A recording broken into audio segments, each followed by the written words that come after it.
अस्सलामु अलैकुम दोस्तों, welcome to my channel Adnan voice. दोस्तों कैसे हैं आप लोग? उम्मीद करता हूँ खैरियत से होंगे। जहाँ होंगे खुश होंगे। अल्लाह पाक आपको हमेशा खुश रखे और सेहत वाली और खुशियों वाली ज़िंदगी अता करे, आमीन। प्यारे साथियों, आप भी अपनी कोई स्टोरी हमारे चैनल पर चलाना चाहते हैं तो अपनी स्टोरी हमें व्हाट्सएप करें। हमारा व्हाट्सएप नंबर डिस्क्रिप्शन में मौजूद है। दोस्तों चलते हैं आज की स्टोरी की तरफ। ये स्टोरी जिन्होंने हमें शेयर की है उनकी स्टोरी, उनकी ज़ुबानी, आवाज़ हमारी। फरा अनीस लिखती हैं कि रात का खाना तैयार करके मैं फारग हुई तो बावर्ची खाने से निकलते हुए मेरी नज़र दीवार पर लगी खिड़की पर पड़ी। उफ, इतनी देर हो गई। मैंने जल्दी से सामने सोफे पर पड़ी चादर उठाकर ओढ़ी और घर की चाबी परस में डालकर घर से निकल गई। रास्ते में ही मगरिब की अजान शुरू हो चुकी थी। बच्चे कहेंगे आज मम्मा हमें ट्यूशन से लेना ही भूल गई हैं।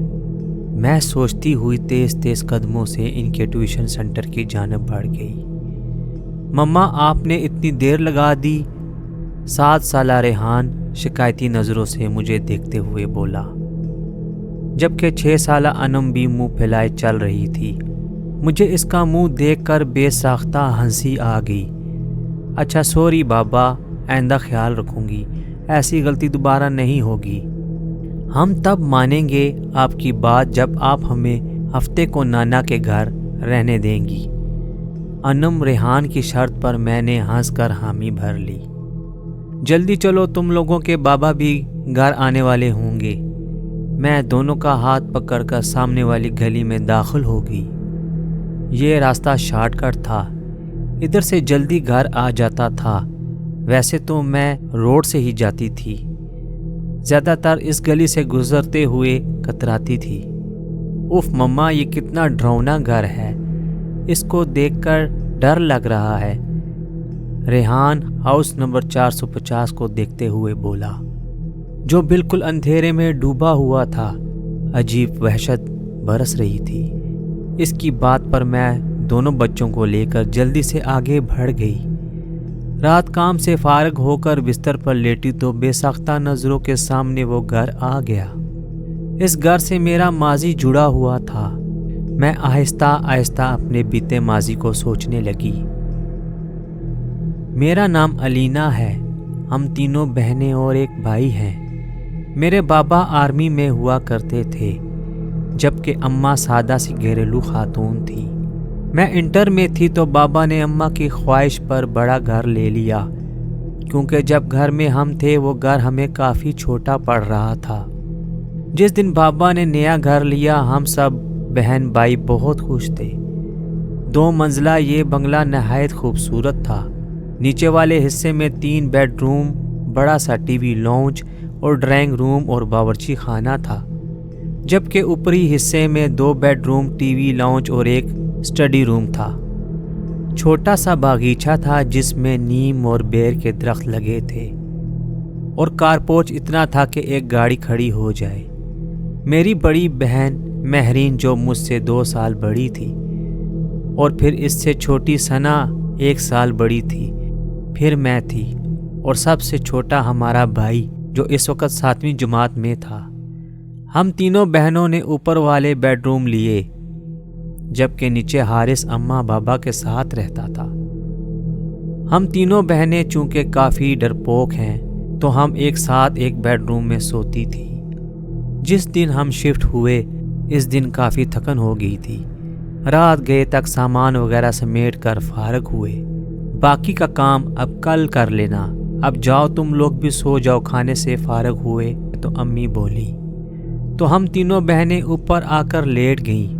थकन इस कदर कि लेटते ही नींद आ गई। अभी सोए हुए ज़्यादा देर नहीं हुई थी कि मुझे नींद में ऐसा लगा कि कोई बाहर दरवाज़ा बजा रहा है।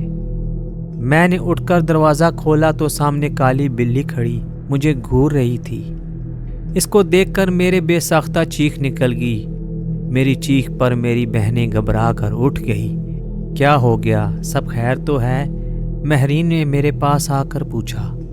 तुम बिल्ली से डर गई?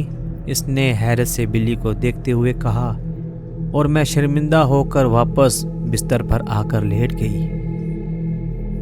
ہفتے کی رات ہم تینوں بہنیں رات دیر گئے تک جاگ کر باتیں کرتی رہیں۔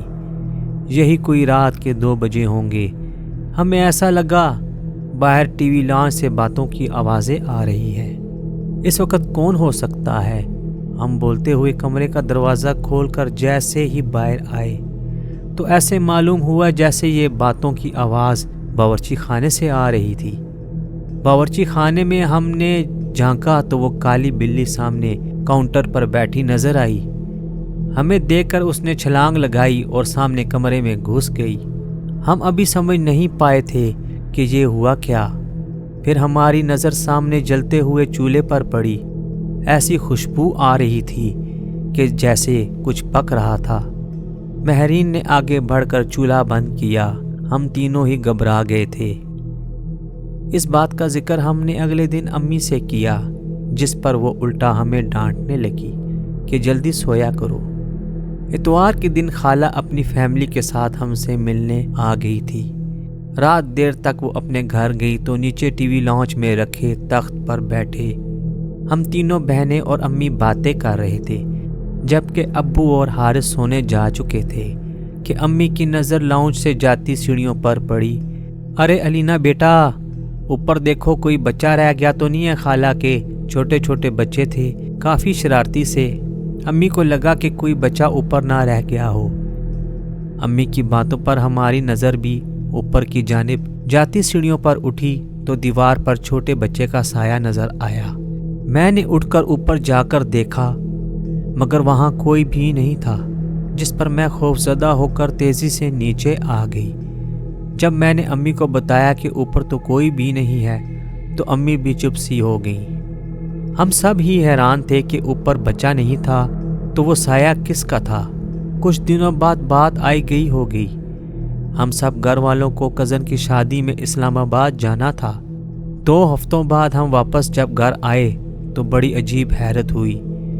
پورا گھر شیشے کی مانند چمک رہا تھا۔ ایسا لگ رہا تھا کہ روز گھر کی صفائی ہوتی رہی ہو۔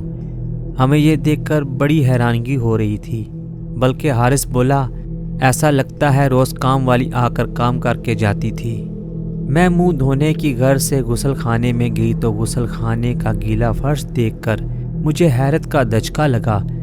ایسا لگ رہا تھا جیسے کسی نے غسل خانہ استعمال کیا ہو۔ پھر تو یہ معمول بن گیا، گھر کے افراد گھر سے باہر ہوتے تو غسل خانہ بھی استعمال ہوتا اور باورچی خانے میں بھی رات کے گٹر پٹر کی آوازیں آتی۔ ہم لوگوں کو وہ کالی بلی مستقل گھر میں گھومتی ہوئی نظر آتی۔ ہم لوگ اب آہستہ آہستہ ان باتوں کے جیسے عادی ہوتے جا رہے تھے۔ جب وہ ہولناک واقعہ رونما ہوا، جس کے بعد ہم نے فوراً وہ گھر چھوڑ دیا۔ رات کے کسی پہر امی کی آنکھ کھلی تو انہیں محسوس ہوا کہ چھت پر کوئی ہے۔ وہ سمجھی ہم بہنیں سونے کے بجائے گپوں میں مصروف ہیں۔ وہ دبے قدموں سے چھت پر آئی۔ وہاں گول دائرے میں 10-12 عجیب شکل والوں کو بیٹھے دیکھا۔ وہ منظر اتنا خوفناک تھا کہ امی بے ہوش ہو گئی۔ فجر کی نماز کے لیے جب ابو اٹھے اور امی کو کمرے میں نہ پا کر لاؤنج میں آئے تو انہیں سیڑھیوں پر امی اوندھے منہ پڑی نظر آئیں۔ ہوش میں آنے پر جب امی نے رات والا منظر بتایا تو ابو نے فوراً فیصلہ کر لیا کہ یہ گھر چھوڑ دینا مناسب ہے۔ اس سے پہلے کہ کوئی بڑا نقصان ہوتا، ہم نے وہ گھر چھوڑ دیا۔ آج اتنے برس گزر جانے کے بعد بھی سوچو تو خوف کی سرد لہر ہمارے جسموں میں دوڑ جاتی ہے کہ ہم 6 ماہ جس کو بلی سمجھتے رہے، در حقیقت وہ ایک جن تھا۔